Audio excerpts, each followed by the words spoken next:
दोस्तों, कई बार देखा जाता है कि इंसान अपनी ही जिंदगी से खुश नहीं रहता।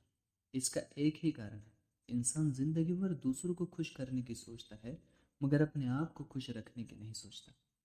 आप ही बताओ, आप सिर्फ अपनी खुशी के लिए दिन में कितना समय निकालते हैं?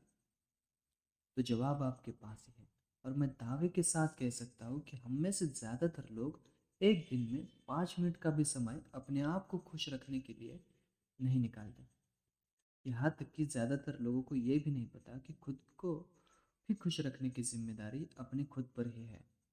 जैसे कि अगर आप दुबले पतले हो तो व्यायाम भी आपको करना पड़ेगा, जिससे आप ठीक दिखो। और आप ठीक दिखोगे तो खुशी किसी और को तो होगी नहीं। यदि ज़िंदगी में आपको बदलाव लाना है, तो सबसे पहले आपको अपनी आदतों में बदलाव लाना है। जैसे कि अगर आप रोज सुबह सूरज उगते हुए नहीं देख रहे हो, तो आप बहुत कुछ खो रहे हो। यहाँ पर आप सुबह का बेहतरीन वक्त खो रहे हो। यदि आप पढ़ने में आलस करते हो, तो यहाँ पर आप अपने ज्ञान को बढ़ाने में रोक रहे हो।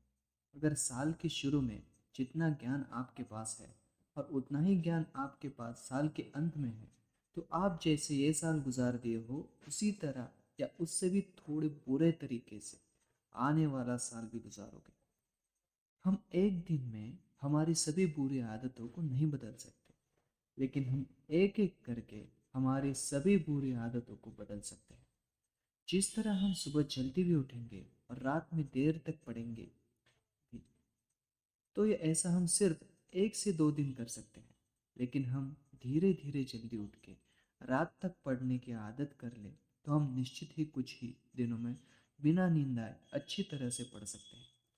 मेरा वादा है आपसे, अगर हम सोचें तो हर किसी में 10 से ज़्यादा बुरी आदतें नहीं होंगी।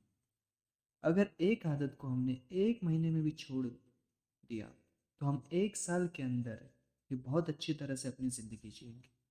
प्रयास करके देखो, सबसे गंदी आदत को हम सबसे पहले छोड़ेंगे और फिर देखेंगे कि हम कैसे अपनी ज़िंदगी बदलते हैं। तो दोस्तों, आप सब लोग अपनी आदतों की लिस्ट करो, और जो भी आदत आपको लगता है कि बदलनी है, तो उसे आप तुरंत स्टार मार्क कर दो। और फिर एक महीने में एक आदत से पूरी तरह छुटकारा पा लो। और फिर जो भी बदलाव आपको दिखा है अपनी ज़िंदगी में, वो हमें ज़रूर बताएं। Thank you.